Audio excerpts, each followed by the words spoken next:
저희는 돈이 없어요. 9살 쌍둥이의 떨리는 목소리가 눈보라 속에서 울려 퍼졌어요. 하지만 누가 알았을까요? 이 작은 아이들이 대한민국을 뒤흔들 운명을 가지고 있다는 걸 말이에요. 4,000원짜리 칼국수 한 그릇이 모든 걸 바꿔놓을 줄은 아무도 몰랐습니다. 착한 청년 사장 강호도, 탐욕스러운 건물주 박 실장도, 심지어 아이들 자신조차도요. 그 겨울밤 배고픈 쌍둥이를 품에 안은 순간부터 기적 같은 일들이 시작되었거든요. 어디서 보고 계신지 댓글로 남겨주세요. 하지만 진짜 놀라운 건 따로 있었어요. 이 아이들의 진짜 정체가 밝혀지는 순간 모든 사람들의 인생이 완전히 뒤바뀌게 될 거라는 사실이었습니다. 시간은 그날로 거슬러 올라갑니다. 기록적인 폭설이 내리던 그 운명적인 저녁으로 말이에요. 오후 1시 서울 변두리 재개발 예정 지역의 낡은 재래시장이었습니다. 한때는 동네 사람들로 북적였던 이곳도 이제는 썰렁했어요. 대형마트가 들어서면서 장사가 시원찮았죠. 골목 끝자락에 자리한 작은 칼국수 집 앞으로는 사람들이 바쁘게 오가고 있었습니다. 그런데 유독 한 곳만은 적막했어요. 바로 어머니 손칼국수였죠. 낡은 간판 아래로 보이는 가게 내부는 소박했습니다. 8개 테이블에 24개 의자가 전부였어요. 벽지는 오래되어 곳곳이 들뜨고 바닥 리놀륨도 군데군데 해져 있었습니다. 그래도 구석구석 깨끗하게 닦여 있었죠. 정성이 느껴지는 손길이었어요. 가게 안쪽 주방에서는 땀에 젖은 청년이 밀가루 반죽을 치대고 있었습니다. 강호였어요. 22살에 이 가게를 물려받은 지 벌써 10년이 흘렀습니다. 그의 이마와 목덜미에는 구슬 같은 땀방울이 송골송골 맺혀 있었죠. 검은색 반팔 티셔츠 위로 걸친 베이지색 앞치마에는 하얀 밀가루가 군데군데 묻어 있었어요. 하루 종일 이 자리에서 반죽을 치대고 국물을 끓이느라 그런 것이었습니다. 하나, 둘, 하나, 둘. 강호는 어머니에게 배운 대로 리듬을 맞춰 반죽을 접었다 펴기를 반복했어요. 거친 손마디 사이로 밀가루가 하얗게 스며들었습니다. 조금 더 치대면 부드럽고 쫄깃한 면이 될 것이었죠. 어머니가 늘 말씀하셨거든요. 급하게 하면 맛이 없다고, 정성이 맛의 비결이라고요. 가게 벽면에는 손글씨로 쓴 메뉴판이 붙어 있었습니다. 송칼국수 4,000원, 만두국 4,500원, 비빔국수 4,000원. 요즘 물가에는 믿기 어려운 가격이었어요. 다른 식당들은 칼국수 한 그릇에 최소 7,000원은 받고 있었죠. 메뉴판 옆으로는 나무 액자 하나가 정성스럽게 걸려 있었습니다. 환하게 웃고 있는 50대 중년 여인의 사진이었어요. 강호의 어머니였습니다. 어머니, 오늘도 손님이 별로 없네요. 강호가 사진을 바라보며 작은 목소리로 중얼거렸어요. 점심시간임에도 불구하고 손님은 고작 2테이블 뿐이었습니다. 구석 자리에서는 작업복을 입은 중년 남자가 혼자서 국물을 후루룩 마시고 있었고, 입구 쪽에서는 동네 할머니 한 분이 느릿느릿 면발을 젓가락으로 돌리며 드시고 있었어요. 강호는 한숨을 내쉬며 다시 반죽에 집중했습니다. 오늘 하루 매출이 겨우 3만 원 남짓이었어요. 월세만 100만 원인데 이런 식으로는 도저히 버틸 수가 없었죠. 그래도 가격은 올릴 수 없었어요. 어머니와의 약속이었거든요. 그때였습니다. 구석에 앉아있던 할머니가 숟가락을 탁 내려놓으며 강호를 불렀어요. 총각, 여기 계산이야. 네, 할머니. 맛있게 드셨어요? 강호가 물수건으로 손을 닦으며 다가갔습니다. 할머니는 낡은 가죽 지갑에서 1,000원짜리 4장을 조심스럽게 꺼내더니 강호의 손에 쥐어주었어요. 구겨지고 해진 지폐들이었죠. 맛있었다, 총각. 국물이 시원하더라고. 감사합니다. 강호가 고개를 숙여 인사했어요. 할머니가 의자에서 일어서며 걱정스러운 표정을 지었습니다. 총각, 내가 이 동네 살아본 지 50년인데 말이야. 할머니가 지팡이를 짚으며 천천히 말을 이었어요. 요즘 물가에 칼국수 4,000원 받아서 남는 게 있겠어? 재료값만 해도 그 이상 들 텐데. 차라리 5,000원, 6,000원으로 올려. 그래야 장사가 되지. 아니에요, 할머니. 괜찮습니다. 강호가 손사래를 치며 고개를 저었어요. 그의 눈길이 자연스럽게 어머니 사진으로 향했습니다. 어머니 유언이거든요. 배고픈 사람 빈속으로 보내지 말라고 하셨어요.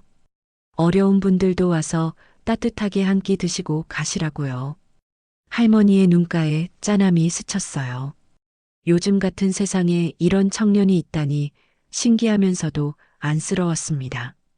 그래도 총각이 굶어서야 되겠어? 효자도 좋지만 너무 고지식하게 살지 마라. 세상이 각박해졌잖니. 걱정 마세요, 할머니. 어머니가 지켜보고 계실 거예요. 강호가 환하게 웃었습니다. 순박한 미소였어요.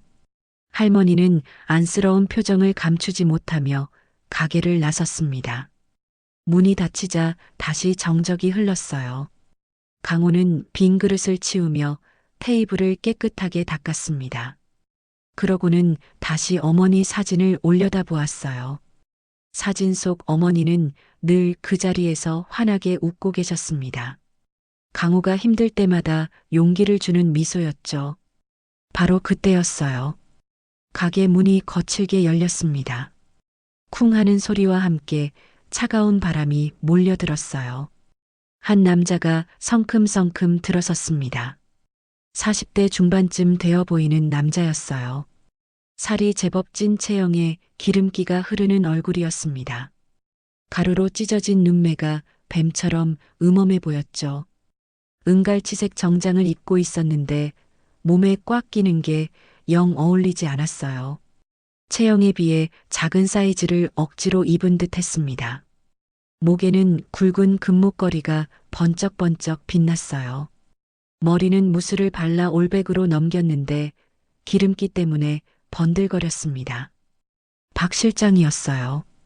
이 건물 주인의 아들이자 사실상 관리인이었죠. 명색이 실장이라고 불렸지만 실상은 백수나 다름없었어요. 박 실장님. 어서 오세요. 강호가 반갑게 인사했지만 박 실장은 신발도 털지 않은 채 성큼성큼 안으로 들어왔습니다. 진흙이 묻은 구두가 깨끗했던 바닥에 더러운 자국을 남겼어요. 강호의 얼굴이 살짝 굳었습니다. 야, 강호야. 박 실장이 의자를 거칠게 끌어당기며 앉았어요. 의자 다리가 바닥을 긁는 소리가 날카롭게 울렸습니다. 그러더니 구두를 신은 발을 테이블 위에 대놓고 올렸어요. 더러운 구두 밑창이 식탁 위에 올라온 것이었죠. 실장님, 발은 좀. 됐고. 오늘 할 말이 있어서 왔다. 박 실장이 코를 킁킁거리더니 인상을 찌푸렸어요. 여기 냄새 왜 이래? 온통 밀가루 냄새네. 환기도 제대로 안 시키고. 이러니까 손님이 안 오지. 강호가 참았습니다. 주먹을 꽉 쥐었지만 꾹 눌러 참았어요. 박 실장의 가루로 찢어진 눈이 뱀처럼 차갑게 강호를 훑어보았습니다. 이번 달 월세 또 밀렸지? 내가 분명히 말했잖아. 한 번 더 밀리면 방 빼라고. 죄송합니다. 이번 주 안에 꼭 드릴게요. 강호가 고개를 숙였어요. 목소리에 간절함이 묻어났습니다. 아니야. 그것보다 더 중요한 게 있어. 박 실장이 주머니에서 담배 한 갑을 꺼냈어요. 금연구역이라는 표시도 아랑곳하지 않고 담배 하나를 뽑아 입에 물었습니다. 라이터 불꽃이 번쩍하고 일어났죠. 주변 시세 알아봤더니 이 동네도 많이 올랐더라고. 재개발 때문에 집값이 천정부지로 뛰고 있어. 다음 달부터 월세 200으로 올린다. 담배 연기가 희뿌옇게 피어올랐어요. 강호의 눈이 휘둥그레졌습니다. 현재 월세가 100만 원인데 갑자기 2배로 오른다는 얘기였어요. 실장님, 그건 너무 갑작스럽잖아요. 뭐가 너무해? 박 실장이 테이블을 탁 치며 벌떡 일어섰어요. 테이블 위에 놓여있던 수저통이 덜컥 소리를 내며 흔들렸습니다. 여기가 강남이야, 뭐야? 요즘 이 동네 월세가 얼만지 알아? 200도 싸게 받는 거야, 이 자식아. 그래도 갑자기 2배는. 싫으면 나가. 간단하잖아. 박 실장의 목소리가 싸늘해졌어요. 그는 수저통을 집어들더니 바닥으로 확 쏟아버렸습니다. 쇳소리가 요란하게 울렸죠. 일주일 줄 테니까 결정해. 월세 올려서 계속하든지 아니면 짐 싸서 나가든지. 박 실장이 강호를 위아래로 훑어보았어요. 비웃는 표정이었습니다. 에이, 4,000원짜리 국수 팔아서 뭘 어떻게 하겠다고. 진작에 접었어야지. 강호는 아무 말도 할 수 없었어요. 주먹을 꽉 쥐었지만 떨고 있었습니다. 박 실장이 문 앞에서 돌아보며 마지막 한마디를 던졌어요. 참, 그 낡은 사진도 치워. 장사하는데 시체 사진 걸어놓으면 손님들이 기분 나빠하잖아. 문이 쾅 닫혔습니다. 가게 안에는 정적만 남았어요. 강호가 바닥에 흩어진 수저들을 하나씩 주워 담았습니다. 손이 미세하게 떨리고 있었죠. 어머니 사진을 올려다보았을 때 그의 눈가가 붉어져 있었어요. 며칠이 흘렀습니다. 그동안 강호는 밤잠을 이루지 못했어요. 월세 200만 원이라니 도저히 감당할 수 없는 금액이었습니다. 지금도 매달 적자를 면하기 어려운 상황인데 2배로 뛰면 버틸 재간이 없었죠. 그렇다고 어머니와의 약속을 어길 수는 없었어요. 목요일 저녁 하늘에서 한방눈이 내리기 시작했습니다. 올겨울 들어 가장 큰 눈이었어요. 뉴스에서는 기록적인 폭설이라며 외출을 자제하라고 계속 방송하고 있었습니다. 눈발이 점점 거세져서 가로등 불빛도 뿌옇게 번져 보였어요. 어머니 손칼국수 가게 안은 적막했습니다. 오늘 하루 종일 손님이 한 명도 오지 않았어요. 이런 날씨에 누가 나오겠어요. 강호는 가스레인지 위에서 졸아들고 있는 육수 냄비를 바라보며 한숨을 내쉬었습니다. 오늘도 매출은 0원이었죠. 저녁 8시가 되었어요. 평소 같으면 문을 닫을 시간이었습니다. 강호는 가스불을 끄고 냄비 뚜껑을 덮었어요. 내일 아침에 다시 끓이면 될 것이었죠. 테이블을 닫고 의자를 정리하며 오늘 하루를 마무리하려던 그때였습니다. 유리창 밖으로 희미한 그림자가 보였어요. 눈발이 워낙 새차서 잘 보이지 않았지만 분명 누군가 서 있는 것 같았습니다. 강호가 유리창에 가까이 다가가 밖을 내다보았어요. 2개의 작은 그림자였습니다. 아이들이었어요. 9살쯤 되어 보이는 여자아이 둘이 가게 앞에 서서 안을 들여다보고 있었습니다. 쌍둥이인 것 같았어요. 키도 비슷하고 생김새도 똑 닮았거든요. 다만 한 아이는 머리를 양갈래로 묶었고 다른 아이는 단발머리였습니다. 강호의 가슴이 철렁했어요. 이런 눈 오는 날에 아이들이 왜 밖에 돌아다니고 있을까요? 자세히 보니 2 아이 모두 얇디얇은 점퍼만 입고 있었습니다.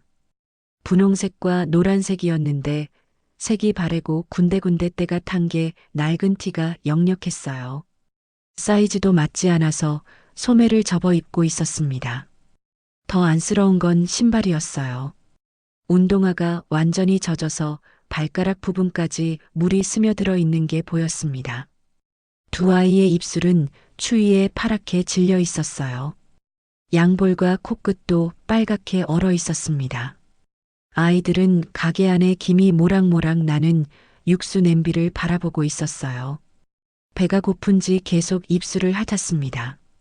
그런데 한 걸음도 가게 안으로 들어오려 하지 않았어요. 그저 유리창 너머로 따뜻해 보이는 가게 안을 물끄러미 바라볼 뿐이었습니다. 강호가 급히 앞치마를 벗고 문 쪽으로 달려갔어요. 문을 활짝 열자 차가운 바람과 함께 눈발이 몰려들었습니다. 얘들아, 왜 밖에서 그러고 있어? 어서 들어와. 강호가 손짓했지만 두 아이는 뒷걸음질을 쳤어요. 언니로 보이는 아이가 동생의 손을 꼭 잡고 있었습니다. 그러더니 주머니를 뒤적뒤적 거렸어요. 빈 주머니였습니다. 돈이 없다는 뜻이었죠. 괜찮아, 들어와. 너무 춥잖아. 강호가 다시 손을 내밀었지만 아이들은 고개를 저었어요. 언니가 작은 목소리로 말했습니다. 저희는 돈이 없어요. 목소리가 떨리고 있었어요. 추위 때문인지 긴장 때문인지 알 수 없었습니다. 강호의 마음이 아렸어요. 이런 작은 아이들이 돈 걱정을 해야 하다니 세상이 너무 매정했습니다. 강호는 잠깐 생각하더니 갑자기 손뼉을 탁 쳤어요. 연기가 시작된 것이었습니다. 아이고, 마침 잘 됐다. 강호가 과장되게 기뻐하는 표정을 지었어요. 오늘 우리 가게가 무료 시식 행사하는 날인데 손님이 너무 없어서 걱정했거든. 이 좋은 국수를 다 버리게 생겼네. 너희가 좀 먹어줄래? 안 그러면 정말 다 버려야 해. 아이들이 서로 눈치를 보았어요. 언니가 동생을 보더니 조심스럽게 물었습니다. 정말 공짜예요? 그럼 당연하지. 시식이잖아. 어서 들어와서 따뜻하게 좀 있어. 강호가 환한 미소를 지으며 문을 활짝 열어주었어요. 두 아이는 망설이다가 조심조심 가게 안으로 들어왔습니다. 발걸음이 조심스러웠어요. 혹시 바닥을 더럽힐까봐 걱정하는 것 같았습니다. 여기 앉아. 가장 따뜻한 자리야. 강호가 난방기 근처 테이블로 아이들을 안내했어요. 두 아이가 의자에 살며시 앉았습니다. 몸을 웅크리고 있는 게 아직도 추위가 가시지 않은 것 같았어요. 강호는 부엌으로 돌아가서 다시 가스불을 켰습니다. 진한 멸치 육수가 다시 보글보글 끓기 시작했어요. 구수한 향이 가게 안에 번졌습니다. 그런데 강호는 평소보다 훨씬 푸짐하게 준비했어요.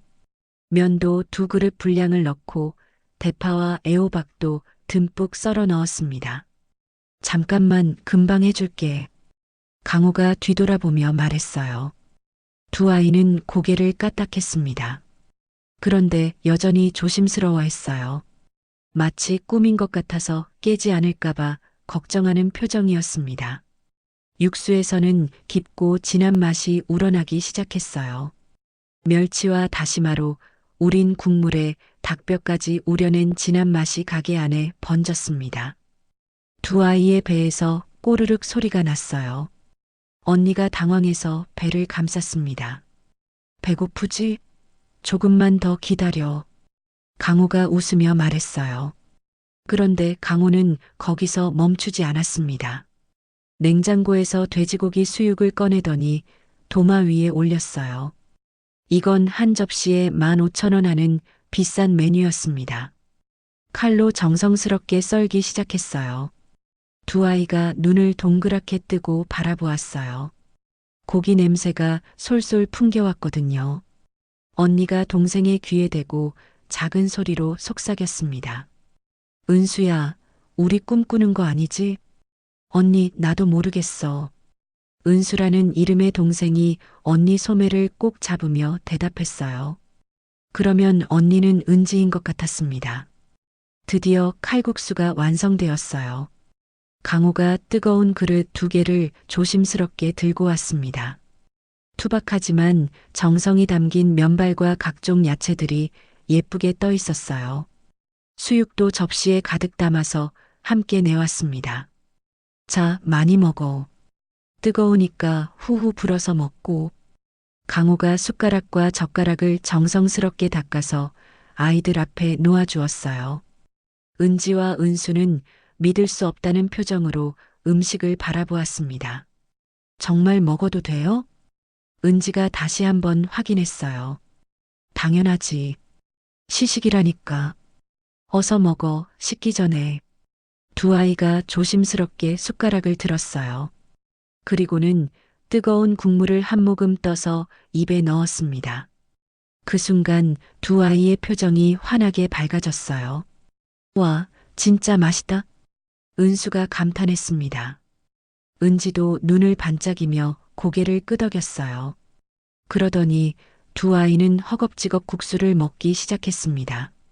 얼마나 배가 고팠을까요? 국물을 후루룩 마시고 면을 호로록 빨아먹었어요. 수육도 한 점씩 집어서 꼭꼭 씹어 먹었습니다. 강호는 그 모습을 바라보며 흐뭇한 미소를 지었어요. 그런데 가슴 한편이 아렸습니다.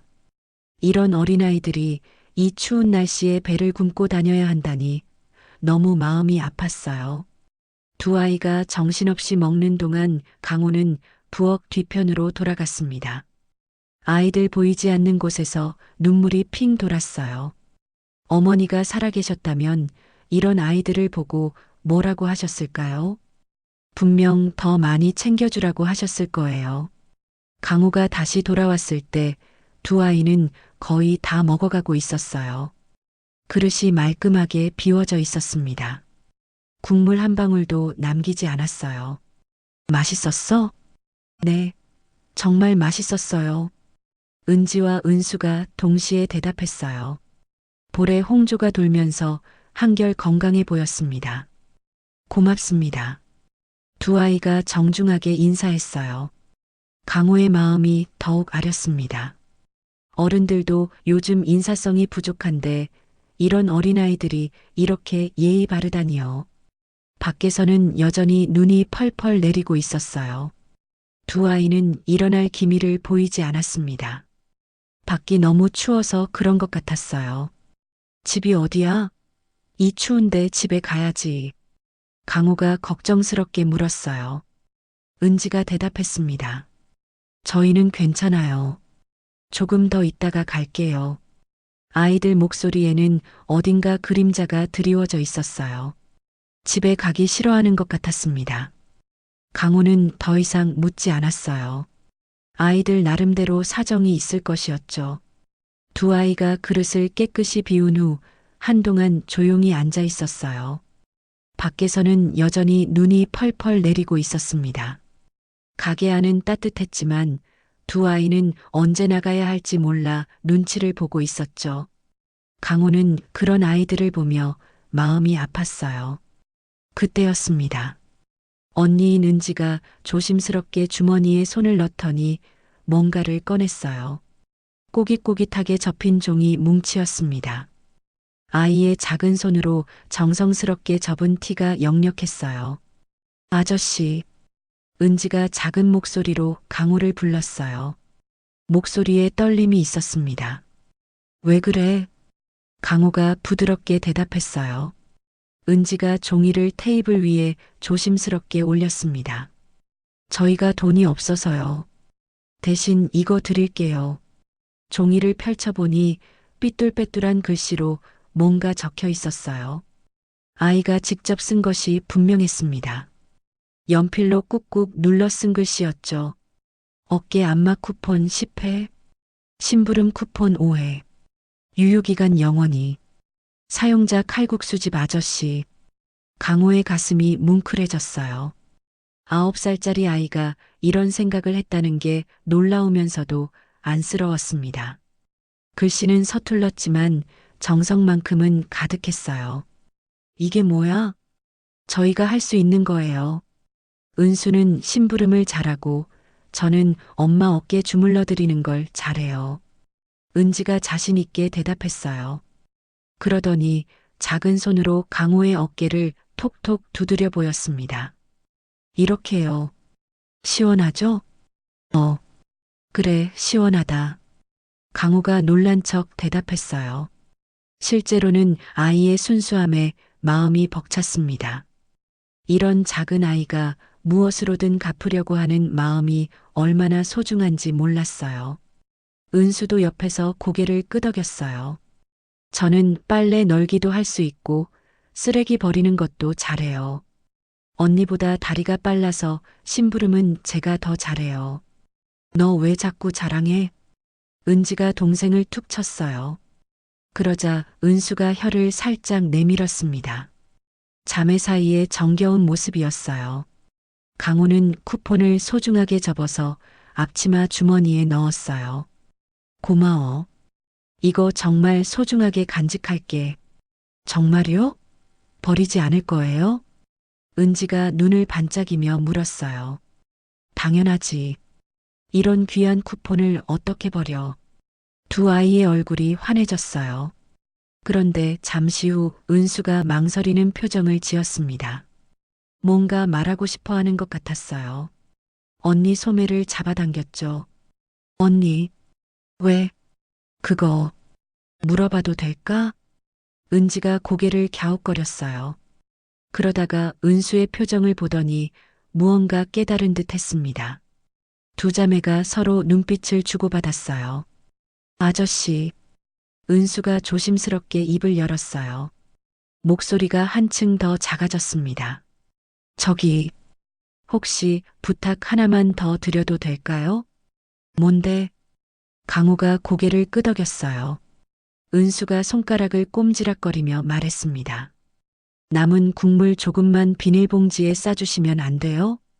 강호가 의아한 표정을 지었어요. 국물을 가져가서 뭘 하려는 걸까요? 국물을? 네.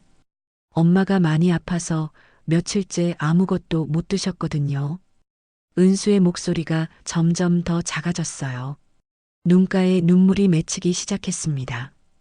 엄마가 자꾸 아프다고 하시면서 밥도 안 드시고 물만 조금씩 마셔요. 그래서 국물이라도 드시면 좀 나을 것 같아서요. 강호의 심장이 쿵 내려앉았어요. 가슴이 미어지는 것 같았습니다. 아픈 엄마를 위해서 국물을 가져가려는 9살 아이의 마음이 너무나 애틋했어요. 엄마가 많이 아파? 네. 기침도 계속하시고 열도 나요. 병원에 가야 하는데 돈이 없어서. 은지가 동생 대신 대답했어요. 목소리에 걱정이 가득했습니다. 약국에서 감기약이라도 사드리려고 했는데 우리 돈이 없어서요. 강호는 아무 말도 할 수 없었어요. 목이 메었습니다. 이런 어린 아이들이 아픈 엄마 걱정을 하며 추운 겨울밤을 돌아다녀야 한다니 세상이 너무 잔혹했어요. 그래, 국물 싸줄게. 많이 싸줄게. 강호가 벌떡 일어났어요. 그런데 멈춰서 다시 생각했습니다. 남은 국물만 주기엔 너무 부족했어요. 아픈 사람이 먹을 만한 게 아니었죠. 잠깐만 기다려.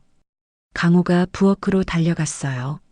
새로운 냄비를 꺼내서 가스불 위에 올렸습니다. 냉장고에서 깨끗한 멸치와 다시마를 꺼냈어요. 그리고는 정성스럽게 새 육수를 우리기 시작했습니다. 아저씨, 뭐 하세요? 은지가 궁금해하며 물었어요. 응, 엄마한테 드릴 거 새로 만드는 거야. 강호는 평소보다 더 정성을 들였어요. 멸치도 더 많이 넣고 다시마도 큰 것으로 골라서 넣었습니다. 국물이 끓어오르자 깊고 진한 향이 가게 안에 번졌어요. 그동안 면발도 준비했어요. 밀가루 반죽을 얇게 밀어서 가늘게 썰었습니다. 손수 만든 생면이었죠. 평소 손님들에게 파는 것과 똑같은 정성이 들어간 면발이었어요. 와, 진짜 새로 만드시는 거예요? 은수가 눈을 동그랗게 뜨고 바라보았어요. 그럼, 아픈 사람이 드실 건데 대충 할 수 있어? 강호가 웃으며 대답했어요. 육수가 충분히 우러나자 생면을 넣었습니다. 면이 익을 때까지 기다리며 다른 재료들도 준비했어요. 애호박을 썰고 대파도 송송 썰었습니다. 당근도 예쁘게 꽃 모양으로 썰어 넣었어요. 마지막에는 계란을 풀어서 국물에 돌돌 저어 넣었습니다. 계란꽃이 예쁘게 피어났어요. 거기다가 강호가 냉장고를 다시 열었어요. 돼지고기 수육을 꺼내더니 도마 위에 올렸습니다. 아저씨, 그건 비싼 거 아니에요? 은지가 걱정스러운 목소리로 물었어요. 괜찮아. 이것도 시식행사 사은품이야. 강호가 칼로 수육을 정성스럽게 썰었어요. 기름기가 적당히 있는 부위로 골라서 먹기 좋은 크기로 썰었습니다. 드디어 완성이었어요. 강호는 큰 도시락 용기 2개를 꺼냈습니다. 하나에는 뜨끈한 칼국수를 가득 담았어요. 김이 솔솔 올라오는 하얀 국물과 부드러운 면발, 그리고 각종 야채들이 예쁘게 들어 있었죠. 다른 용기에는 수육을 정성스럽게 담았어요. 고기 옆에는 쌈장도 작은 통에 담아서 함께 넣어 주었습니다. 자, 다 됐다. 강호가 2 용기를 비닐봉지에 정성스럽게 넣었어요. 국물이 새지 않도록 뚜껑도 단단히 닫고 봉지도 2 겹으로 쌌습니다. 이건 시식행사 사은품이야. 엄마 갖다 드려. 2 아이가 믿을 수 없다는 표정으로 바라보았어요. 은지의 눈에서 눈물이 똑똑 떨어졌습니다. 정말 괜찮아요? 그럼 당연하지. 엄마가 빨리 나으셔야지. 은수도 코끝이 빨개졌어요. 2 아이는 서로 바라보더니 갑자기 가게 바닥에 엎드렸습니다. 그리고는 깊숙하게 큰절을 했어요. 정말 감사합니다. 2 아이가 동시에 외쳤어요. 목소리에 진심이 가득했습니다. 아이고, 이러지 마. 빨리 일어나. 강호가 당황해서 아이들을 일으켜 세웠어요. 그런데 자신도 모르게 눈가가 촉촉해졌습니다. 집까지 무겁지 않을까? 내가 좀 들어줄까? 아니에요. 저희가 할 수 있어요. 은지가 고개를 저었어요. 은수와 함께 비닐봉지를 조심스럽게 들었습니다. 조심히 가고 엄마 빨리 나으시라고 전해드려. 네, 꼭 전해드릴게요. 2 아이가 문 앞에서 한 번 더 깊게 인사했어요.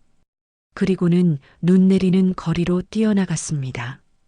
강호가 유리창으로 2 아이를 바라보았어요. 작은 몸으로 소중한 짐을 나눠들고 눈길을 조심조심 걸어가는 모습이 보였습니다. 가로등 불빛 아래로 2 개의 작은 그림자가 점점 멀어져 갔어요. 가게 안이 다시 조용해졌습니다.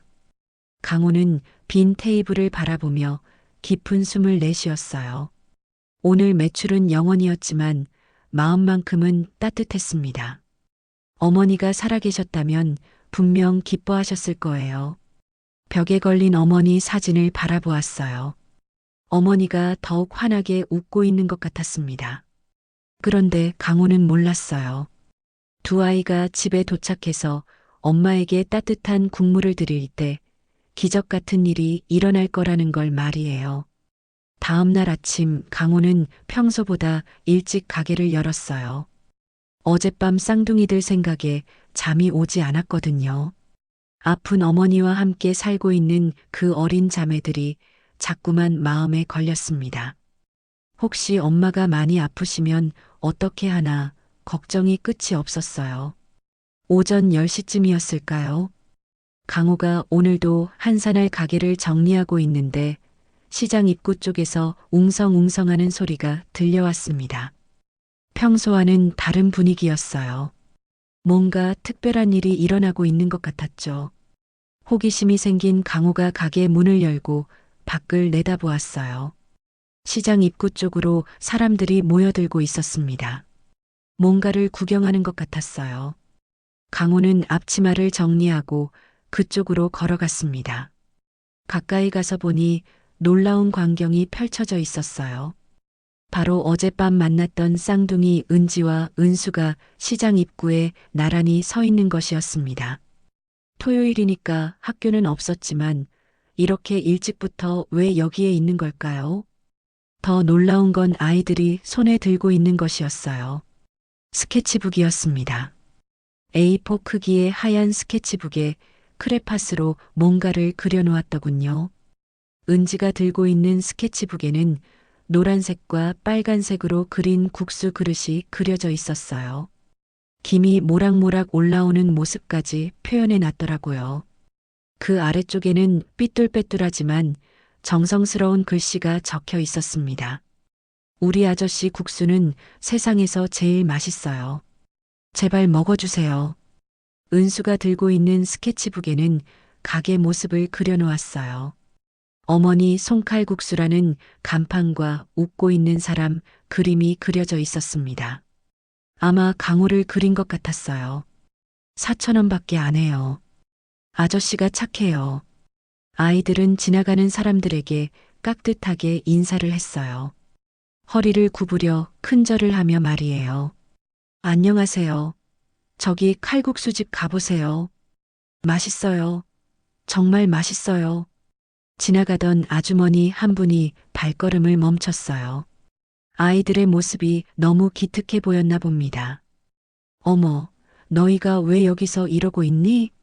저희가 어제 칼국수 먹었는데 너무 맛있었어요. 그런데 아저씨가 손님이 없어서 힘들어 하시더라고요. 은지가 똘똘하게 대답했어요. 그래서 홍보하러 나왔어요. 정말 맛있거든요. 은수도 열심히 거들었습니다. 아주머니의 얼굴에 미소가 번졌어요. 어머머, 이런 착한 아이들을 봤나? 그럼 아줌마가 가봐야겠네. 정말요? 감사해요. 두 아이가 동시에 소리쳤어요. 그러더니 또 깊게 인사했습니다. 강호는 멀리서 그 모습을 보며 가슴이 뭉클했어요. 자신을 위해 이런 일까지 하다니 정말 고마우면서도 미안했습니다. 그때 한 젊은 남자가 핸드폰을 꺼내더니 아이들을 찍기 시작했어요. 와, 이거 진짜 귀엽네. SNS에 올려야겠다. 저기요, 사진 찍어도 되나요? 은지가 정중하게 물었어요. 응, 너희가 너무 기특해서. 많은 사람들이 보면 손님도 많이 올 거야. 진짜요? 고마워요. 젊은 남자가 여러 장 사진을 찍었어요. 아이들의 순수한 모습과 정성스럽게 그린 스케치북까지 모두 담았습니다. 점심시간이 되자 더 많은 사람들이 몰려들었어요. 아이들의 홍보를 본 사람들이 실제로 가게를 찾아오기 시작한 것이었습니다. 강호는 깜짝 놀랐어요.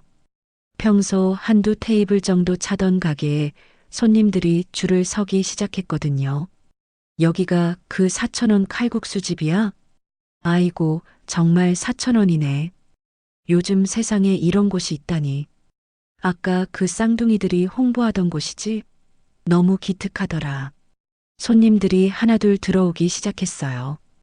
강호는 정신없이 주방을 오갔습니다.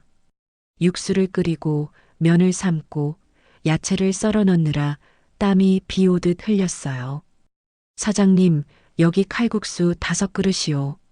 저희는 만두국으로 3그릇 주세요. 주문이 쏟아져 들어왔어요. 강호는 기쁘면서도 당황스러웠습니다. 이런 경험은 처음이었거든요. 손님을 기다리게 하면 안 된다는 생각에 더욱 바삐 움직였어요. 그 와중에도 은지와 은수는 계속 시장 입구에서 홍보를 했어요. 지나가는 모든 사람에게 인사를 하고 정성스럽게 설명했습니다. 오후 2시쯤 한 중년 여성이 아이들에게 다가왔어요. 정장을 입고 있어서 직장인인 것 같았습니다. 얘들아, 너희 혹시 부모님은 어디 계셔? 엄마는 아파서 집에 계세요. 은지가 대답했어요. 그래도 이렇게 혼자 나와 있으면 위험하잖아. 어른한테 말씀드리고 나온 거니? 네, 엄마가 괜찮다고 하셨어요. 정말 기특한 아이들이네. 아줌마도 가서 먹어볼게. 이런 식으로 입소문이 퍼져나갔어요. SNS에 올라간 사진들도 사람들 사이에서 화제가 되었습니다. 해시태그로 4,000원 국수집, 천사아이들, 착한 사장님 등이 달리면서 지역 커뮤니티에서 뜨거운 반응을 얻었어요. 일요일이 되자 상황은 더욱 놀라웠어요. 가게 앞에 줄이 100m씩 늘어서기 시작했습니다. 멀리서부터 찾아오는 사람들도 있었어요. 강호는 믿을 수 없었습니다. 어떻게 이런 일이? 혼잣말을 하며 땀을 닦고 있는데 핸드폰이 울렸어요. 모르는 번호였습니다. 여보세요? 안녕하세요. KBS 아침 뉴스 담당 기자입니다. 혹시 어머니 손칼국수 사장님이시죠? 네, 맞는데요. 저희가 SNS에서 화제가 되고 있는 영상을 봤는데요. 혹시 취재 가능한지 문의드리고 싶어서요. 강호는 당황했어요. 방송국에서 취재를 하겠다니 꿈만 같았습니다. 바쁜 와중에도 강호는 은지와 은수를 챙겼어요. 두 아이가 계속 밖에서 홍보를 하고 있는 게 걱정되었거든요. 은지야, 은수야. 이리 와서 밥 먹어. 아니에요. 저희는 괜찮아요. 안 돼. 밥 안 먹으면 병난다. 강호가 단호하게 말했어요. 그리고는 가게 한 구석에 작은 테이블을 따로 마련했습니다. 아이들 전용 자리였어요. 여기 앉아서 국수 먹고 숙제도 해. 숙제요? 응. 너희 숙제 있지? 가져와. 은지와 은수가 배낭에서 공책을 꺼냈어요. 강호는 손님들을 응대하면서도 틈틈이 아이들 숙제를 봐주었습니다. 받아쓰기 문제를 내주기도 하고 산수 문제를 설명해 주기도 했어요. 삼촌, 이 문제 어떻게 해요? 어디 보자. 아, 이건 이렇게 하는 거야. 손님들이 그런 모습을 보며 흐뭇해 했어요. 바쁜 와중에도 아이들을 챙기는 강호의 모습이 감동적이었거든요. 저녁 시간이 되어서야 조금 한가해졌어요. 강호는 하루 종일 쉬지 않고 일한 덕분에 지쳐 있었습니다. 그런데 이상하게 기분은 좋았어요. 오랜만에 가게가 활기차게 돌아갔거든요. 계산을 해보니 하루 매출이 평소의 10배를 넘었어요. 이런 일이 계속된다면 월세 걱정도 없어질 것 같았습니다. 은지와 은수도 피곤한지 테이블에 엎드려 있었어요. 강호가 다가가서 아이들의 어깨를 살살 흔들었습니다. 집에 가야지. 엄마가 걱정하실 거야. 네. 두 아이가 졸린 눈을 비비며 일어났어요. 강호는 따뜻한 도시락을 다시 싸주었습니다. 어제보다 더 푸짐하게 준비했어요. 고마워, 정말. 너희 덕분에 이런 일이 일어났구나. 저희가 뭐 한 것도 없는데요. 은지가 수줍게 대답했어요. 아니야. 너희가 마음을 써줘서 이렇게 됐지. 정말 고마워. 아이들이 집으로 돌아간 후 강호는 혼자 가게 정리를 했어요. 벽에 걸린 어머니 사진을 바라보며 미소 지었습니다. 어머니, 이상해요.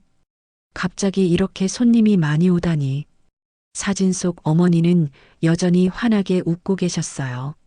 마치 이 모든 일을 지켜보고 계신 것 같았습니다. 맞은편 건물 2층 관리실에서는 박 실장이 창문 너머로 어머니 손칼국수 가게를 내려다보고 있었어요. 손에는 계산기를 들고 있었습니다. 딱딱딱 숫자를 두드리는 소리가 작은 사무실에 울렸죠. 하루에 손님이 100명씩 온다고 쳐봐. 국수 한 그릇에 4,000원이면 박 실장의 눈빛이 탐욕스럽게 변했어요. 계산기 화면에는 40만 원이라는 숫자가 떠 있었습니다. 이 자식이 하루에 40만 원씩 벌고 있다는 얘기네. 박 실장이 혀를 차며 중얼거렸어요. 한 달이면 1,200만 원이 넘는 매출이었습니다. 순수익을 반으로 잡아도 600만 원은 될 것이었죠. 월세 200 받을 게 아니라 내가 직접 프랜차이즈 국수집을 하면 월 3천은 당기겠는데? 박 실장의 머릿속에서 계산이 빨라졌어요. 강호를 내쫓고 자신이 직접 장사를 하면 훨씬 많은 돈을 벌 수 있을 것 같았습니다. 요즘 뜨고 있는 국수 프랜차이즈들처럼 말이에요. 그런데 어떻게 내쫓지? 박 실장이 턱을 괴며 생각에 잠겼어요. 월세를 올려봤자 강호가 버틸 것 같았습니다. 지금 매출로는 충분히 감당할 수 있을 테니까요. 다른 방법이 필요했어요. 그때 박 실장의 휴대폰이 울렸습니다. 전화를 받아보니 심부름센터에서 걸어온 전화였어요. 실장님, 지난번에 부탁하신 일 있잖아요. 언제 하실 건가요? 아, 그거. 잠깐만. 박 실장의 얼굴에 음험한 미소가 번졌어요. 며칠 전에 혹시 모를 상황에 대비해서 심부름센터에 미리 부탁해둔 일이 있었거든요. 내일 점심시간에 하자. 가장 바쁠 때 말이야. 알겠습니다. 준비물은 저희가 알아서 할게요. 전화를 끊은 박 실장이 다시 창밖을 내려다보았어요. 강호가 열심히 일하고 있는 모습이 보였습니다. 박 실장은 코웃음을 쳤어요. 조금만 더 기다려, 강호야. 곧 내가 울면서 나갈 날이 올 거야. 다음 날 점심시간이었어요. 평소와 같이 어머니 손칼국수 앞에는 긴 줄이 늘어서 있었습니다. 강호는 구슬땀을 흘리며 주방에서 바삐 움직이고 있었어요. 은지와 은수도 가게 한 구석에 앉아서 손님들에게 물을 가져다 주며 도와주고 있었죠. 그때 한 중년 남자가 가게 안으로 들어왔어요. 작업복을 입고 있어서 근처에서 일하는 사람인 것처럼 보였습니다. 남자는 구석자리에 앉더니 칼국수 한 그릇을 주문했어요. 칼국수 하나요. 네, 금방 나갑니다. 강호가 정성스럽게 국수를 끓여서 내왔어요. 김이 솔솔 올라오는 하얀 국물 위로 투명하고 쫄깃한 면발과 신선한 야채들이 예쁘게 올라가 있었습니다. 남자는 처음에는 조용히 먹는 것 같았어요. 다른 손님들처럼 맛있게 후루룩 국물을 마시고 있었죠. 강호도 별다른 의심 없이 다른 주문을 받고 있었어요. 그런데 갑자기였습니다. 아, 이게 뭐야? 남자가 갑자기 소리를 질렀어요. 목소리가 너무 커서 가게 안의 모든 손님들이 놀라서 돌아봤습니다. 사람 먹는 음식에 벌레가 나와? 남자가 젓가락으로 뭔가를 집어 올렸어요. 까만 바퀴벌레 한 마리였습니다. 손님들이 어머나 하며 놀라는 소리가 터져 나왔어요. 강호가 황급히 달려왔습니다. 얼굴이 새하얗게 질렸어요. 죄송합니다. 어떻게 이런 일이긴. 이 더러운 국수집에서 장사를 어떻게 하는 거야? 남자가 벌떡 일어서며 소리쳤어요. 목소리가 일부러 크게 내는 것 같았습니다. 강호는 어리둥절했어요. 바퀴벌레가 국수에 들어갈 리가 없었거든요. 주방은 매일 깨끗하게 청소하고 재료들도 신선한 것만 사용했어요. 뚜껑도 항상 덮어두고 있었고요. 정말 죄송합니다. 바로 교체해 드릴게요. 교체? 이미 먹었는데 교체가 무슨 소용이야. 배탈 나면 어떡할 건데. 남자의 목소리가 점점 더 커졌어요. 다른 손님들이 불안해하며 수군거리기 시작했습니다.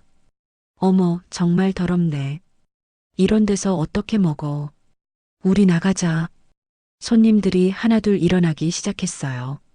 강호는 당황해서 어쩔 줄을 몰랐습니다. 바로 그때였어요. 가게 문이 열리며 정장을 입은 사람들이 들어왔습니다. 3명이었는데 손에는 공무원증을 들고 있었어요. 구청 위생과입니다. 신고를 받고 왔습니다.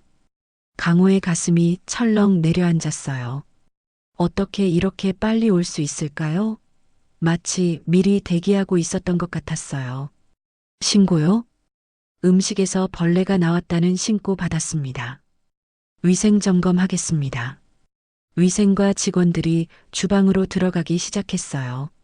강호는 따라가면서 설명했습니다. 저희는 항상 청결하게 관리하고 있습니다. 이상한 일이에요. 그건 점검해봐야 알죠. 직원들이 냉장고를 열어보고 선반들을 뒤지기 시작했어요. 강호는 가슴을 졸이며 지켜보았습니다. 특별한 문제가 없을 것이라고 생각했거든요. 그런데 한 직원이 구석진 선반 뒤쪽에서 뭔가를 꺼냈어요. 이게 뭡니까? 밀가루 포대 하나였어요. 그런데 포장지에 적힌 유통기한을 보니 어제까지였습니다. 하루 지난 것이었어요. 강호가 눈을 크게 뜨며 말했어요. 그건 제가 쓰는 게 아닌데요. 저는 항상 신선한 재료만 사용합니다. 그럼 이게 왜 여기 있죠? 모르겠어요. 정말 모르겠어요. 강호는 진심으로 당황했어요. 그런 밀가루는 본 적도 없었거든요. 자신이 사용하는 밀가루는 모두 냉장고 안에 있었어요. 위생과 직원이 다른 직원과 뭔가 이야기를 나누더니 강호에게 말했어요. 유통기한 지난 재료를 사용한 것은 식품위생법 위반입니다. 일단 영업정지 처분을 검토해야겠습니다. 정말 아닙니다. 저는 그런 재료 쓴 적 없어요. 강호가 간절하게 호소했지만 소용없었어요. 증거가 있는 이상 어쩔 도리가 없었습니다. 손님들은 이미 거의 다 나가버렸어요.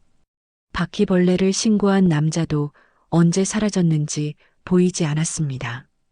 가게 안에는 은지와 은수만 남아서 불안한 표정으로 강호를 바라보고 있었어요. 결과는 일주일 후에 통보하겠습니다. 위생과 직원들이 나간 후 가게는 적막해졌어요. 강호는 주저앉고 싶었지만 참았습니다. 아이들 앞에서 무너질 수는 없었거든요. 은지가 조심스럽게 다가왔어요. 삼촌, 괜찮아요? 응, 괜찮아. 강호의 목소리는 떨리고 있었어요. 모든 게 너무 갑작스러웠습니다. 어떻게 이런 일이 일어날 수 있을까요? 맞은편 건물 2층에서는 박 실장이 만족스러운 미소를 지으며 내려다보고 있었어요. 일주일이 흘렀어요. 구청에서 나온 결과는 예상대로였습니다. 영업정지 한 달이었어요. 빨간 딱지가 어머니 손칼국수 문에 붙여져 있었죠. 위생법 위반으로 인한 영업정지라는 글귀가 선명했습니다. 강호는 하루 종일 가게 안에 앉아서 멍하니 있었어요. 며칠 전까지만 해도 손님들로 북적였던 가게가 이제는 시체처럼 조용했습니다. 지나가는 사람들도 빨간 딱지를 보고는 고개를 저으며 발걸음을 돌렸어요. 어제까지도 찾아와 주던 단골 손님들도 이제는 오지 않았습니다. 인터넷 커뮤니티에는 바퀴벌레 나온 국수집이라는 글이 퍼져 있었어요. 아무리 해명해봐도 소용없었습니다. 한번 박힌 이미지는 쉽게 바뀌지 않았거든요. 강호는 주방에서 정리를 하고 있었어요. 어머니가 쓰시던 낡은 냄비들과 밀가루 포대들을 하나씩 박스에 담았습니다. 10년 동안 함께했던 도구들이었는데 이제는 모두 쓸모없는 짐이 되어버렸어요. 어머니, 죄송해요. 제가 제대로 지키지 못했어요. 강호가 벽에 걸린 어머니 사진을 바라보며 중얼거렸어요. 사진을 조심스럽게 떼어내서 가슴에 품었습니다. 가장 소중한 것이었거든요. 그때 가게 문이 거칠게 열렸어요. 박 실장이 득에양양한 표정으로 들어섰습니다. 평소보다 더 화려한 정장을 입고 있었어요. 금목걸이도 한층 더 굵어 보였습니다. 아직도 여기 있네? 박 실장이 코웃음을 쳤어요. 강호는 박스를 정리하는 손을 멈추고 돌아보았습니다. 실장님, 진작에 나갔어야지. 뭘 이렇게 질질 끌어? 박 실장이 가게 안을 둘러보며 혀를 찼어요. 마치 자신의 소유물을 점검하는 것 같았습니다. 여기 이제 내 프랜차이즈 들어온다. 깔끔하게 인테리어 새로 할 거야. 요즘 핫한 명동 칼국수 알지? 그거 프랜차이즈로. 강호의 가슴이 아팠어요. 어머니의 손때가 묻은 이 자리에 프랜차이즈가 들어온다니 참을 수 없었습니다. 실장님, 저 정말 억울해요. 저는 유통기한 지난 재료 쓴 적 없어요. 억울해? 하하. 박 실장이 배를 잡고 웃었어요. 비웃음이었죠. 내가 뭘 했든 상관없어. 결과가 중요한 거지. 벌레 나왔고 위생법 위반이고 영업정지 받았잖아. 박 실장이 주방 쪽으로 걸어갔어요. 강호가 아직 정리하지 못한 큰 육수통이 있었습니다. 어머니 때부터 쓰던 스테인리스 통이었어요. 강호가 가장 아끼는 도구 중 하나였습니다. 이런 낡은 거나 쓰고 있으니까 장사가 안 되지. 박 실장이 육수통을 발로 툭 찼어요. 통이 기울어지더니 바닥으로 굴러떨어졌습니다. 쿵 하는 소리와 함께 움푹 들어갔어요. 아! 강호가 달려가서 육수통을 일으켰지만 이미 늦었어요. 한쪽 면이 크게 찌그러져 있었습니다. 어머니의 손때가 묻은 소중한 통이었는데, 실장님, 이건 너무하시잖아요. 강호의 목소리가 떨렸어요. 분노가 치밀어 올랐지만 꾹 참았습니다. 박 실장은 오히려 더 큰 소리로 웃었어요. 너무해. 야, 흙수저 새끼야.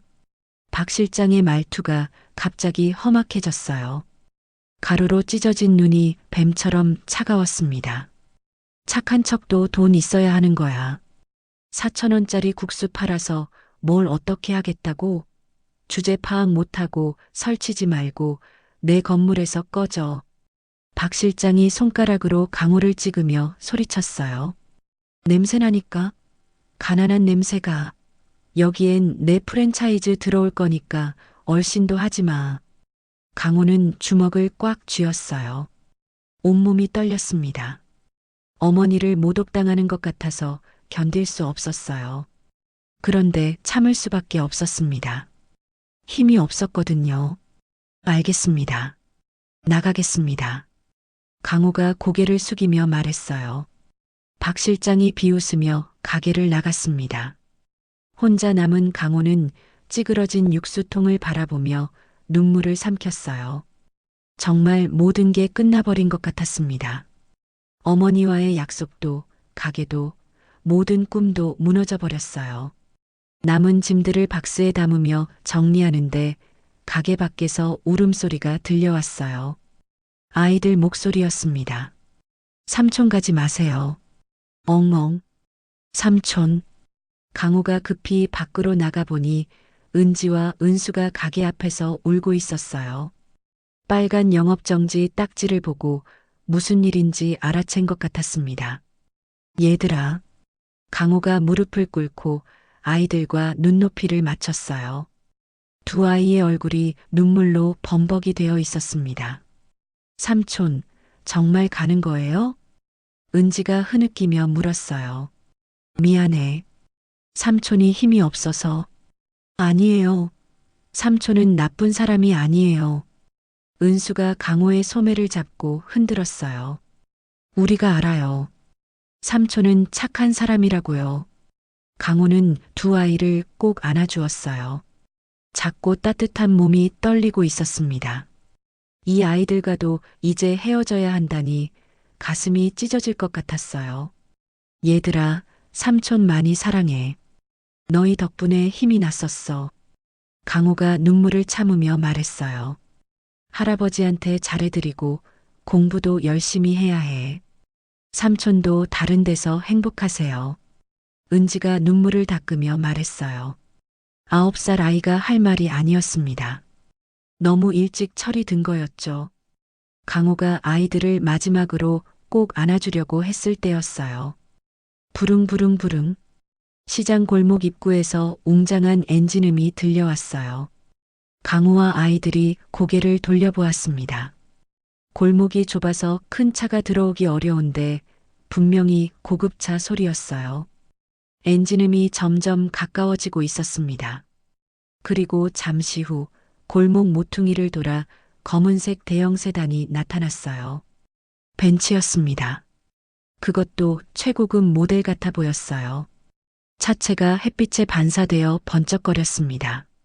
차가 어머니 손칼국수 앞에서 멈췄어요. 뒷좌석 문이 열리더니 한 사람이 내렸습니다. 70대 후반쯤 되어 보이는 노신사였어요. 잘 정돈된 은백색 머리카락과 깊게 패인 주름에서 연륜이 느껴졌습니다. 최고급 검은색 캐시미어 롱코트를 입고 있었고 손에는 은색 독수리 장식이 달린 고급 지팡이를 짚고 있었어요. 노신사의 등장만으로도 주변 공기가 달라졌어요. 위엄과 카리스마가 물씬 풍겨났습니다. 운전석에서도 사람이 내렸어요. 검은색 정장을 입고 선글라스를 낀 경호원이었습니다. 그 뒤로 또 다른 차가 도착했어요. 거기서도 경호원들이 내렸습니다. 강호는 어리둥절했어요. 이런 분들이 왜 여기에 온 걸까요? 설마 잘못 찾아온 건 아닐까요? 노신사가 천천히 걸어와서 강호 앞에 섰어요. 그리고는 은지와 은수를 내려다보았습니다. 두 아이가 노신사를 올려다보며 눈을 깜빡였어요. 갑작스러운 상황에 울음도 그쳤습니다. 노신사의 입가에 미세한 미소가 번졌어요. 차가워 보였던 얼굴이 한순간 부드러워졌습니다. 은지야, 은수야. 노신사가 낮고 따뜻한 목소리로 말했어요. 두 아이의 이름을 어떻게 아는 걸까요? 강호와 아이들이 놀라서 바라보는 가운데 시장 전체가 조용해졌어요. 상인들과 지나가던 사람들도 모두 발걸음을 멈추고 이 광경을 지켜보고 있었습니다. 뭔가 큰 일이 일어날 것 같은 예감이 골목 전체에 감돌았어요. 노신사의 등장으로 골목 전체가 긴장감에 휩싸였어요. 그런데 이것은 시작에 불과했습니다. 골목 입구에서 또 다른 엔진음이 들려왔거든요. 부릉부릉부릉. 두 번째 검은색 세단이 나타났어요. 그 뒤로 세 번째, 네 번째가 이어졌습니다. 좁은 시장 골목으로 고급 세단들이 줄지어 들어오고 있었어요. 마이바흐, 롤스로이스, 벤츠 S클래스까지 한 대당 몇억 원은 좋기 하는 차들이었습니다. 골목이 좁아서 차들이 일렬로 늘어서야 했어요.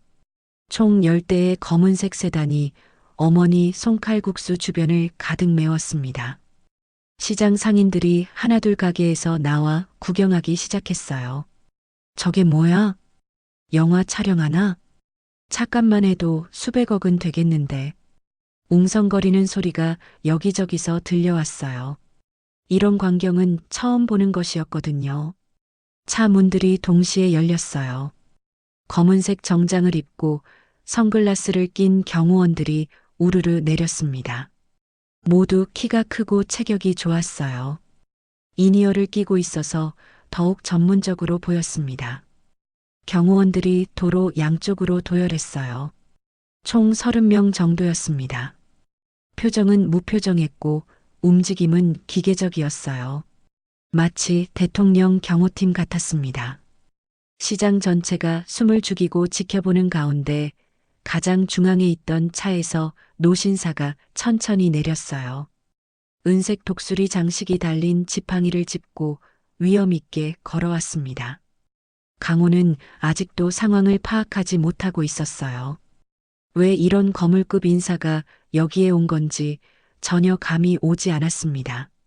그때였어요. 은지와 은수가 갑자기 울음을 그치더니 노신사를 바라보았습니다. 두 아이의 눈이 휘둥그레졌어요. 할아버지. 은지가 먼저 소리쳤어요. 할아버지. 은수도 따라 외쳤습니다. 두 아이가 동시에 달려가서 노신사에게 안겼어요. 노신사의 차가웠던 얼굴이 순간 부드러워졌습니다. 큰 손으로 아이들의 머리를 쓰다듬었어요. 은지야, 은수야. 많이 걱정했다. 노신사의 목소리에 따뜻함이 스며들었어요. 아이들 앞에서는 완전히 다른 사람이 된 것 같았습니다. 할아버지, 저희 삼촌이 밥 줬어요. 맛있는 국수도 주고 엄마한테도 가져다 주라고 싸줬어요. 은지가 강호를 가리키며 말했어요. 나쁜 아저씨가 저희 삼촌 괴롭혀요. 벌레도 넣고 가게도 못하게 하고. 은수가 눈물을 흘리며 고자질했어요. 노신사의 눈빛이 차가워졌어요. 강호를 바라보더니 고개를 끄덕였습니다. 그리고는 주변을 둘러보았어요. 바로 그때 박 실장이 맞은편 건물에서 뛰어나왔어요. 상황을 지켜보고 있다가 더 이상 참을 수 없었나 봅니다. 아, 당신들 뭐야? 박 실장이 소리치며 달려왔어요. 얼굴이 불그락푸르락했습니다. 여기 내 건물이야. 차들 당장 빼. 박 실장이 경호원들을 밀치려 했어요. 그런데 경호원들은 미동도 하지 않았습니다. 바위처럼 단단했어요. 당신이 건물주야? 말도 안 돼. 이런 고급 차들이 여기 왜 와? 박 실장의 목소리가 점점 커졌어요. 하지만 노신사는 그를 쳐다보지도 않았습니다. 그저 손녀들과 이야기를 나누고 있을 뿐이었어요. 할아버지, 진짜 착한 삼촌이에요. 돈도 안 받고 밥 줬어요. 은지가 강호를 노신사에게 소개했어요. 그래, 정말 고마운 분이구나. 노신사가 강호를 바라보며 미소 지었어요. 그 미소에는 진심 어린 감사가 담겨 있었습니다. 안녕하세요. 강호가 얼떨결에 인사했어요. 아직도 상황이 정리되지 않았지만 일단 예의는 차려야 할 것 같았습니다. 아, 무시하지 마. 내가 말하는데 왜 안 들어? 박 실장이 더욱 흥분했어요. 노신사에게 다가가려 했지만 경호원 하나가 앞을 막아섰습니다. 노신사가 천천히 고개를 돌렸어요. 박 실장을 처음으로 바라보는 순간이었습니다. 그 시선이 얼마나 차가웠던지 박 실장이 순간 말문이 막혔어요. 김 비서, 노신사가 낮고 굵은 목소리로 말했어요. 경호원 중 하나가 앞으로 나섰습니다. 정장 주머니에서 수첩을 꺼냈어요. 이 건물 매입해. 네, 회장님. 김 비서가 고개를 끄덕였어요. 박 실장의 얼굴이 하얗게 질렸습니다. 지금 시세의 3배 불러. 단 조건이 있다. 노신사의 목소리가 더욱 차가워졌어요. 저 건방진 놈과 그 아비가 운영하는 모든 사업체, 탈세 내역부터 불법 증축까지 싹 다 조사해서 내일 아침 검찰에 넘겨. 김 비서가 수첩에 뭔가를 적었어요. 이 시간부로 저놈들 이 동네에서 숨도 못 쉬게 만들어. 박 실장의 다리가 후들거리기 시작했어요. 뭔가 심상치 않다는 걸 깨달은 것 같았습니다. 회장님? 박 실장이 떨리는 목소리로 물었어요. 혹시 대성그룹 한 회장님? 노신사가 대답하지 않았어요. 그냥 차가운 시선으로 내려다볼 뿐이었습니다. 박 실장의 얼굴이 새하얗게 변했어요. 대성그룹이면 대한민국 재계 서열 5번째 기업이었습니다. 한 회장은 재계의 거물 중 거물이었어요. 회장님, 죄송합니다. 제가 몰랐습니다. 박 실장이 갑자기 바닥에 무릎을 꿇었어요. 이마를 바닥에 찢도록 절하기 시작했습니다. 저 정말 몰랐어요. 용서해 주세요. 박 실장의 목소리가 떨렸어요. 평소의 거만한 모습은 온데간데 없었습니다. 한 회장은 여전히 무표정이었어요. 박 실장을 내려다보는 시선에는 혐오감이 섞여 있었습니다. 김 비서, 처리해. 네, 회장님. 김 비서가 손짓하자 경호원 2명이 다가왔어요. 박 실장을 양쪽에서 붙잡았습니다. 아니에요. 회장님, 한 번만 기회를. 박 실장이 발버둥쳤지만 소용없었어요. 경호원들이 그를 짐짝처럼 들어올렸습니다. 살려주세요. 제발. 박 실장의 절규가 골목에 울렸어요. 경호원들이 그를 질질 끌고 가서 골목 밖으로 내던졌습니다. 쿵 하는 소리와 함께 박 실장이 바닥에 나뒹굴었어요. 시장 사람들이 모두 숨을 죽이고 지켜보고 있었어요. 방금 전까지 이 동네에서 설치던 박 실장이 한순간에 몰락한 것이었습니다. 한 회장이 다시 손녀들에게 시선을 돌렸어요. 아까의 냉혹함은 사라지고 할아버지의 따뜻한 얼굴이 돌아왔습니다. 은지야, 은수야. 이제 할아버지가 다 해결해 줄게. 정말요? 그럼 할아버지가 약속한다. 두 아이가 안심한 표정을 지었어요. 그리고는 강호를 바라보며 말했습니다. 할아버지, 우리 삼촌 도와주세요. 삼촌은 정말 착한 사람이에요. 한 회장이 강호를 바라보았어요. 처음으로 제대로 마주본 것이었습니다. 고맙습니다. 제 손녀들을 보살펴 주셔서. 아니에요.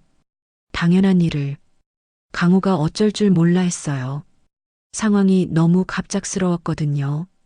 김비서, 이 가게 영업정지 취소 절차 밟고 위생 점검도 다시 받게 해. 공정하게. 네, 회장님. 그리고 이 건물, 임대료 동결해. 앞으로 10년간. 한 회장의 명령이 떨어지자 김 비서가 부지런히 메모했어요. 강호는 꿈을 꾸는 것 같았어요. 방금 전까지 모든 걸 잃었다고 생각했는데 순식간에 상황이 뒤바뀌었습니다. 감사합니다. 정말 감사합니다. 강호가 깊게 고개를 숙였어요. 한 회장이 그런 강호를 따뜻한 시선으로 바라보았습니다. 제 손녀들이 고마워하는 분이니까요. 당연한 일입니다. 골목 곳곳에서 박수 소리가 터져 나오기 시작했어요. 시장 상인들이 하나둘 손뼉을 치고 있었습니다. 그동안 박 실장에게 시달렸던 사람들이 속이 시원해하는 것 같았어요. 한 회장이 손녀들의 손을 잡고 차 쪽으로 걸어가기 시작했어요. 은지야, 은수야. 이제 할아버지랑 집에 가자. 네, 할아버지. 두 아이가 활짝 웃으며 대답했어요. 오랜만에 진짜 웃음이었습니다. 차가 출발하기 전 한 회장이 창문을 내리고 강호를 마지막으로 바라보았어요. 좋은 마음 잃지 마세요. 제 손녀들이 그 마음을 기억할 겁니다. 검은색 세단들이 하나씩 골목을 빠져나가기 시작했어요. 웅장했던 엔진음이 점점 멀어져 갔습니다. 강호는 그 자리에 서서 멀어져 가는 차들을 바라보았어요. 아직도 믿기지 않았습니다. 정말로 모든 게 해결된 걸까요? 벽에 붙어 있던 빨간 영업정지 딱지가 바람에 날려 떨어졌어요. 검은색 세단들이 떠나간 후 한 회장만 남아 있었어요. 경호원들은 모두 차에서 대기하고 있었습니다. 한 회장이 천천히 어머니 송칼국수 가게 안으로 들어왔어요. 강호는 어쩔 줄 몰라 했습니다. 이런 거물급 인사가 자신의 작은 가게에 들어온다니 꿈만 같았어요. 급히 의자를 닦으며 자리를 권했습니다. 앉으세요, 회장님. 고맙네. 한 회장이 조심스럽게 의자에 앉았어요. 그리고는 가게 안을 둘러보았습니다. 소박하지만 깨끗하게 정리된 내부, 벽에 걸린 어머니의 사진, 손글씨로 쓴 메뉴판까지 모든 것을 천천히 살펴보았어요. 참 정겨운 곳이군. 한 회장의 목소리에 감정이 묻어났어요. 강호는 가슴이 두근거렸습니다. 왜 이런 분이 자신에게 관심을 보이는 걸까요? 한 회장이 강호를 바라보더니 갑자기 일어났어요. 그리고는 강호의 두 손을 꽉 잡았습니다. 거칠고 마디가 굵은 강호의 손을 자신의 부드러운 손으로 감쌌어요. 자네가 내 손녀들을 살렸어. 한 회장의 목소리가 떨렸어요. 눈시울이 붉어지기 시작했습니다. 회장님? 강호가 당황했어요. 이런 거물이 자신에게 이러는 이유를 알 수 없었거든요. 며칠 전 내 딸이 병원으로 급히 실려왔네. 오랫동안 가출했던 딸이었어. 한 회장이 깊은 숨을 내쉬었어요. 딸이 정신을 차리고 나서 한 말이 있었네. 칼국수집 사장님께 감사하다고. 아이들을 부탁한다고. 강호의 가슴이 먹먹해졌어요. 은지와 은수의 어머니가 회복되었다는 얘기였습니다. 딸이 말하더군. 따뜻한 국물을 먹고 기운을 차려서 나한테 전화를 걸 수 있었다고. 자네가 없었다면 우리 가족이 다시 만날 수 없었을 거라고. 한 회장의 목소리가 더욱 떨렸어요. 70평생을 살아온 노인의 깊은 감사가 묻어났습니다. 저는 그냥, 아니야. 자네가 없었다면 우리 은지와 은수는 어떻게 됐겠어? 한 회장이 강호의 손을 더욱 꽉 잡았어요. 손이 따뜻했습니다. 정말 고마워. 마음으로 받아들인 것만으로도 내겐 큰 은혜야. 한 회장이 정장 안주머니에서 봉투를 꺼냈어요. 두툼한 봉투였습니다. 분명 거액이 들어있을 것 같았어요. 자네의 은혜에 보답하고 싶어. 받아주게. 아니에요. 강호가 손사래를 치며 뒤로 물러섰어요. 저는 아이들이 맛있게 먹어준 것만으로도 충분히 받았습니다. 그게 제일 큰 보상이었어요. 한 회장이 놀란 표정을 지었어요. 요즘 세상에 이런 사람이 있다니 신기했습니다. 정말 받지 않겠나? 네. 저희 어머니가 그러셨거든요. 베푼 것에 대가를 바라면 베푼 게 아니라고요. 강호가 벽에 걸린 어머니 사진을 바라보며 말했어요. 한 회장도 따라서 사진을 보았습니다. 훌륭한 어머님을 두셨군. 감사합니다. 한 회장이 봉투를 다시 주머니에 넣었어요. 그러더니 휴대폰을 꺼내서 어디론가 전화를 걸었습니다. 김 변호사, 지금 당장 여기로 와. 서류 준비해서. 회장님, 뭐 하시는 거예요? 강호가 궁금해했어요. 돈이 아니라 자네의 그 마음을 살 수 있게 해주고 싶어. 한 회장이 미소 지었어요. 우리 그룹 재단의 평생 급식 파트너가 되어줘. 좋은 음식으로 어려운 사람들을 도와주게. 30분 후 변호사가 도착했어요. 서류를 펼쳐놓고 뭔가 작성하기 시작했습니다. 한 회장이 설명했어요. 이 건물 명의를 자네 앞으로 이전하는 거야. 더 이상 월세 걱정 없이 장사할 수 있게. 그런데 그럴 수는 없어요. 받아주게. 내 손녀들을 지켜준 고마운 분에게 드리는 선물이야. 강호는 믿을 수 없었어요. 건물 한 채를 그냥 준다니 현실 같지 않았습니다. 조건이 있어.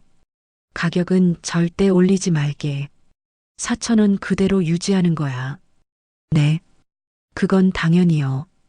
그리고 어려운 사람들이 오면 따뜻하게 대해주게. 자네가 우리 아이들에게 해준 것처럼. 네, 꼭 그렇게 하겠습니다. 서류의 사인이 끝나고 한 회장이 일어섰어요. 은지와 은수는 이제 엄마와 함께 우리 집에서 지낼 거야. 걱정 말게. 아이들 자주 보러 와도 될까요? 그럼 당연하지. 자네를 삼촌처럼 따르는데. 한 회장이 가게를 나서며 마지막으로 돌아보았어요. 좋은 마음 잃지 말게. 세상이 험해도 자네 같은 사람이 있어서 희망이 있는 거야. 시간이 흘렀어요. 계절이 바뀌고 또 바뀌었습니다. 어느덧 1년이 지났어요. 어머니 손칼국수는 깔끔하게 리모델링 되어 있었습니다. 새하얀 타일과 스테인리스 주방기구, 깨끗한 테이블과 의자들이 정돈되어 있었어요. 하지만 분위기는 예전과 똑같이 따뜻했습니다. 간판 아래쪽에는 작은 글씨로 대성그룹 공식 후원 1호점이라고 적혀 있었어요. 그런데 메뉴판을 보면 놀라운 것이 있었습니다. 가격이 여전히 손칼국수 4,000원이었거든요. 오후 4시쯤이었어요. 학교가 끝나는 시간이었습니다. 가게 문이 활짝 열리며 두 아이가 뛰어들어왔어요. 삼촌, 다녀왔습니다. 깨끗한 교복을 입은 은지와 은수였어요. 키도 많이 자라고 얼굴도 통통해져서 훨씬 건강해 보였습니다. 어서 와. 오늘 학교 어땠어? 강호가 앞치마를 두르고 환하게 웃으며 맞이했어요. 얼굴에 행복이 가득했습니다. 선생님이 칭찬해 주셨어요. 받아쓰기 100점 맞았다고. 은수가 답안지를 보여주며 자랑했어요. 우와, 정말 잘했다. 은지는? 저도 수학 시험 잘 봤어요. 은지도 시험지를 꺼내 보여줬어요. 그럼 오늘은 특별한 국수 해줄까? 좋아요. 두 아이가 손뼉을 쳤어요. 강호는 부엌으로 가서 정성스럽게 면을 삶기 시작했습니다. 어머니가 가르쳐 준 그 방법 그대로였어요. 육수가 보글보글 끓어오르자 구수한 냄새가 가게 안에 퍼졌어요. 은지와 은수가 숙제를 하면서도 냄새를 맡고 행복한 표정을 지었습니다. 삼촌, 할아버지가 내일 오신대요. 그래, 할아버지가 뭐라고 하시던? 우리 삼촌 자랑하겠다고 하셨어요. 강우가 웃었어요. 한 회장은 이제 정말 가족 같은 존재였습니다. 일주일에 한 번씩은 꼭 아이들을 보러 왔거든요. 벽에는 여전히 어머니 사진이 걸려 있었어요. 그 옆에는 새로운 액자가 하나 더 있었습니다. 은지와 은수가 그린 그림이었어요. 강우와 두 아이, 그리고 건강해진 엄마가 함께 웃고 있는 모습이었죠. 강우는 국수를 정성스럽게 그릇에 담았어요. 김이 솔솔 올라오는 하얀 국물 위로 부드러운 면발과 싱싱한 야채들이 예쁘게 올라가 있었습니다. 자, 먹자. 감사합니다. 세 사람이 함께 둘러앉아 국수를 먹기 시작했어요. 가게 안에는 행복한 웃음소리가 울려 퍼졌습니다. 해가 서서히 지고 있었어요. 노을빛이 가게 유리창을 통해 들어와 따뜻하게 비쳤습니다. 강우와 아이들의 얼굴을 황금빛으로 물들였어요. 강우는 어머니 사진을 바라보며 속으로 말했어요. 어머니, 저 잘하고 있죠?